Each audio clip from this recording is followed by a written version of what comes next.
Menopause जल्दी हो जाता है, तो उसके कारण कई बार हार्मोनल के कारण बॉडी में चेंजेस आते हैं।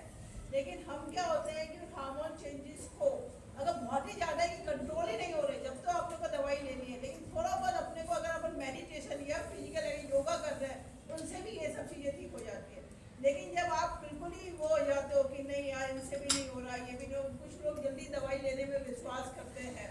तो ये क्या होता है, जब मेनोपॉज चला जाता है, हो जाता है, तो उसमें क्या होता है, एक तो बहुत ज़्यादा गर्मी लगती है और फ्लैशेस आता है,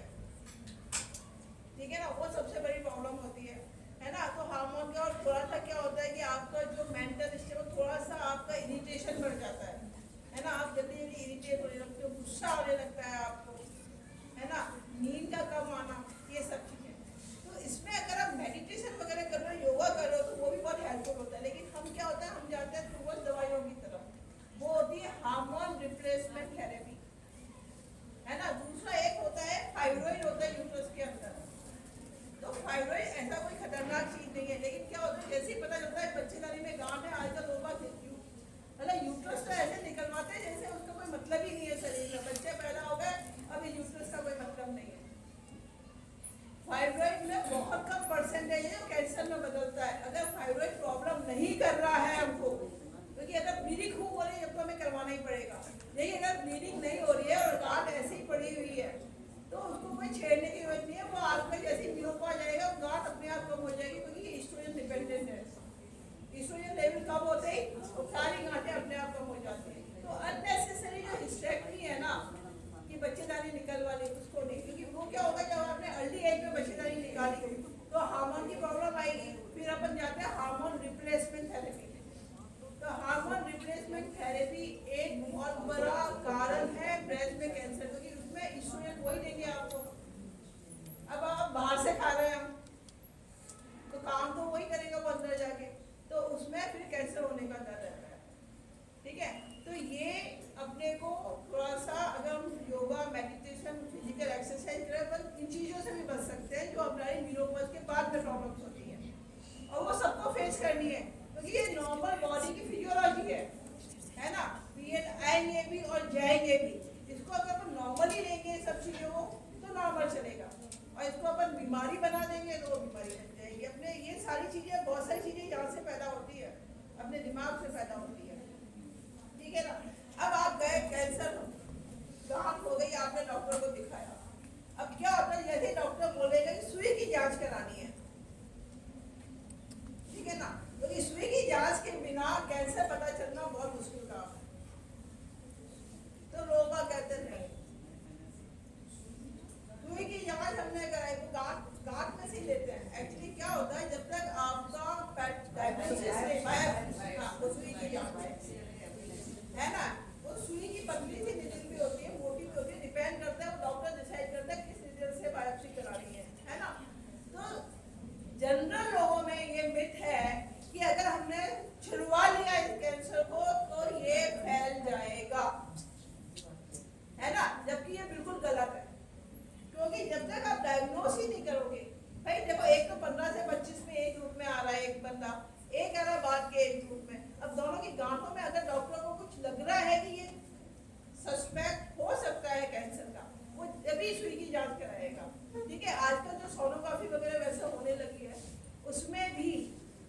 इतनी बढ़िया होने लगी है कि उसमें भी डाउट दे देते हैं वो लोग, आगे ग्रेडिंग होती है, बायलेट्स बोलते हैं उसे, BARDS, है ना, उसके अकॉर्डिंग भी first, second, third, fourth, fifth का वो लोग लिखते हैं सोनोग्राफी में। तो 3 तक जो ग्रेडिंग आती है वो नॉन कैंसरस है, उसमें कैंसर नहीं है, लेकिन 4 से सस्पिशन शुरू हो जाता है। यदि उस सोनोग्राफी में आ गया बायलेट्स 4,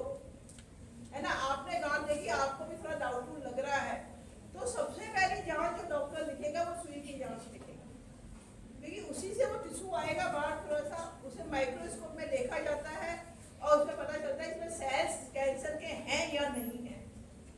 उसके बिना आगे ट्रीटमेंट ही नहीं हो सकता, क्योंकि कई मरीज क्या होता है, हम लोग जैसे ही एफएनएसी लिखते हैं उसके बाद टर्न आउट ही नहीं होते,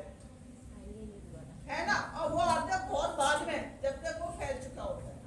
कि हम तो डर गए थे, ये हो गया था, वो हो गया था, इसलिए हमने नहीं कराई। तो एफएनएसी से डरने की कोई जरूरत नहीं है, एफएनएसी से कभी भी कैंसर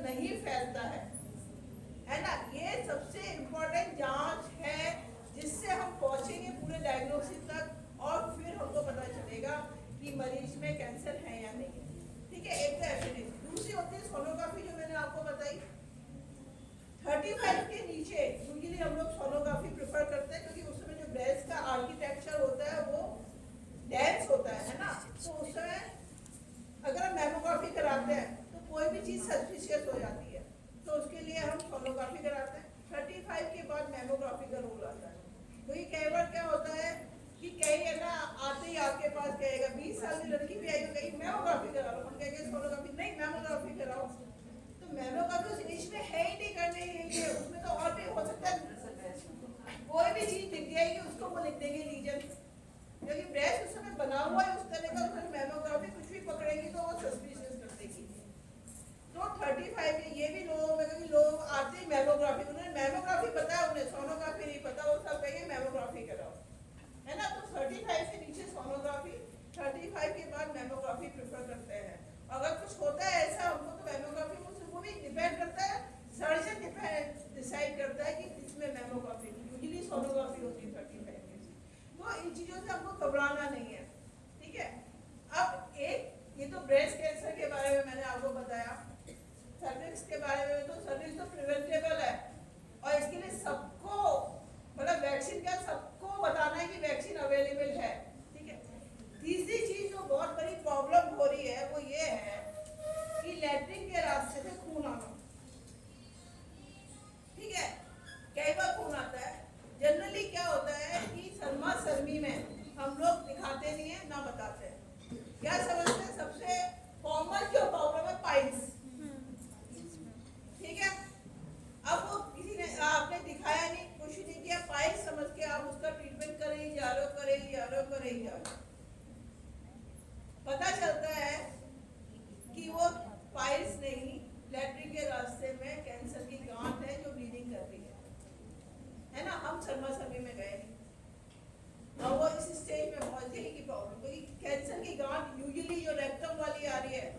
वो आ रही है इस समय 20 से 30 साल की उम्र में, 15 से 30 साल के लोगों में सबसे ज्यादा मरीज आ रहे हैं इस समय, है ना। और हम उनको पाइल्स समझ के, है ना, और डॉक्टर के पास भी जाएंगे ना, डॉक्टर पूछेगा क्या प्रॉब्लम है, मसे हो गए, फिर वो पूछेगा क्या प्रॉब्लम है, ये रोज की प्रॉब्लम है हमारे साथ में, डेली का जो मतलब प्रॉब्लम हमें आ रही है ना, और हम पूछेंगे अच्छा नहीं आप तकलीफ बताओ, मसे हो गए, फिर बोलो तकलीफ बताओ, मसे हो गए, अरे भाई तुम्हें हो क्या रहा है, दर्द हो रहा है, खून आ रहा है, क्या आ रहा है ये बताओ जाके ना, क्योंकि ठीक है फीमेल के पास आए तो फीमेल चेक भी कर लेगी, कई बार फीमेल मेल को चेक भी नहीं कराती है ना, मेल चेक भी नहीं कर रहा, अब वो आपने बोल दिया मसे है, उसे भी मसे का इलाज करके आपको भेज दिया, जाओ भैया मसे ही हैं। और वो क्या होता है जब आप पहुंचते हो डॉक्टर के पास बाद में, तो पता चलता है कि कैंसर ऑपरेशन के लायक ही नहीं बचा, इससे 3rd 4th में पहुंच गया। तो ये मैं तुम्हें ये छोटी छोटी बातें बता रही हूँ ना, इन चीजों को अपने को नेग्लेक्ट नहीं करना है, हमें डॉक्टर को दिखाना है, क्योंकि कैंसर का जो जिस स्पीड से कैंसर बढ़ता चला जा रहा है ना, आज ब्रेस्ट कैंसर हर 8 में से 1 महिला को ब्रेस्ट कैंसर हो रहा है, नंबर देखो कितना बढ़ गया है ना। सबसे ज्यादा डेथ जो हो रही है ब्रेस्ट कैंसर जो हो रही है फीमेल के अंदर, वो ब्रेस्ट कैंसर के कारण हो रही है ना। और जो लैट्रिन के रास्ते का मैं बता रही हूँ वो तो उसका तो बहुत ही खराब मामला है, क्योंकि वो जब डायग्नोस होती है लेट होती है ना, पहले हम उनको थेरेपी के लिए भेजते हैं, फिर वो उसके बाद में रिकरेंस हो जाती है, फिर दोबारा हो जाती है, वो तो इतना खराब कैंसर है ना, और यंग डेथ्स हो रही है। तो हम इन सब चीजों को बचा सकते हैं अगर हम में अवेयरनेस हो, हम लोगों को अवेयर करें कि हम अगर इन चीजों को देख लें, डॉक्टर को इमीडिएटली दिखा लें, तो हम बहुत सारी चीजों अपनी मतलब जान से तो बच सकते हैं ना। कैंसर हो गया ठीक है, तो उसका इलाज है, ठीक है। अब आपको मैं एक बात बताऊं, ब्रेस्ट कैंसर जब हो जाता है तो सबसे पहले महिला को ये लगता है कि मेरे कैंसर हो गया, अब मेरे ब्रेस्ट को निकालना पड़ेगा, सबके दिमाग में आता है। और ब्रेस्ट एक वुमेन्स के लिए बहुत इंपॉर्टेंट ऑर्गन है, ठीक है ना, उसे अपनी ब्यूटी का पार्ट लगता है ब्रेस्ट, ठीक है। तो उसके दिमाग में ये आता है